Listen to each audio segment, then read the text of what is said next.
অন্তর্বর্তী সরকারের প্রধান ৩ লক্ষ্য সংস্কার বিচারের পর এবার জাতীয় নির্বাচনের অপেক্ষা। এর সঙ্গে একই দিনে করতে হবে গণভোটের আয়োজন।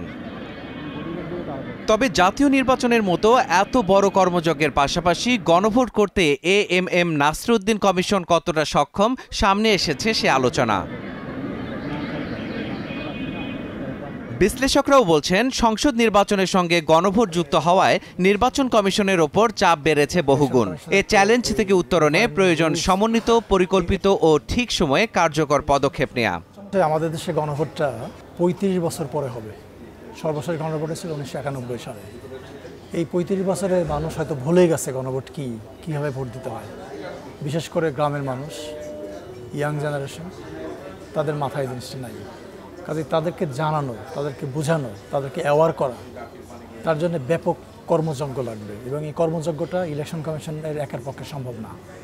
এটা সরকার, ইলেকশন কমিশন, গণমাধ্যম এবং নাগরিক সমাজ তাদেরকে এগিয়ে আসতে হবে।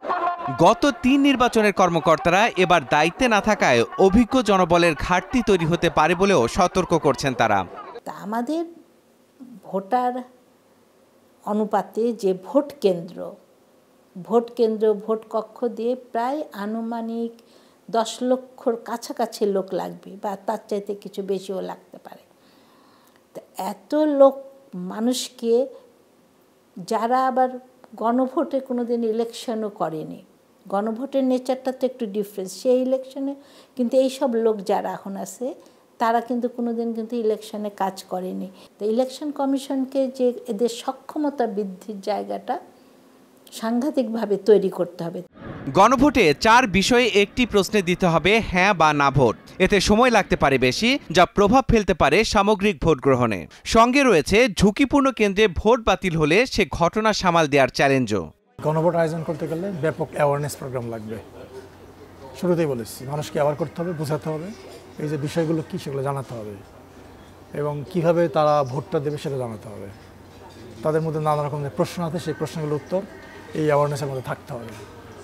এখন প্রশ্ন হচ্ছে যে গণভোট এবং জাতীয় সংসদ নির্বাচন একদিনে হওয়া। আগের প্রত্যেকটা গণভোটে পলিটিক্যাল পার্টির একটা ভূমিকা ছিল, তারা মানুষকে অ্যাওয়ার করেছে। কিন্তু এখন দুটো নির্বাচন একসঙ্গে হওয়ায় পলিটিক্যাল পার্টির ফোকাসটা কোন দিকে যাবে, এটা একটা বড় প্রশ্ন। আইন শৃঙ্খলার পরিস্থিতি উন্নতি হয়নি দেখা যায়। তা ভোটের দিনে জন্যে আইন শৃঙ্খলা পরিস্থিতি এরকম যদি থাকে, তাহলে দেখা যাবে যে হয় ডিগিং হচ্ছে, না হয় ব্যালট পেপার ছিনতাই হয়ে যাচ্ছে, না হলে ভোটাররা নিশ্চিন্তে ভোট কেন্দ্রে আসতে পারছে না। এই ঘটনাগুলো আমাদের অতীতেও ঘটেছে, তাহলে এবারকার নির্বাচনে ঘটবে। সেই জন্য আইন শৃঙ্খলা পরিস্থিতি অবশ্যই উন্নতি করতে হবে। এছাড়া আওয়ামী লীগের অনুপস্থিতির কারণে এবারের নির্বাচনের সামগ্রিক পরিবেশ ও ভোটারের আচরণের পরিবর্তনের বিষয়েও নজর রাখতে বলছেন বিশ্লেষকরা। লেভেল প্লেইং ফিল্ড, যেটা ইলেকশনের একটা মূল মন্ত্র। মাহাদি হাসান, স্টার নিউজ, ঢাকা।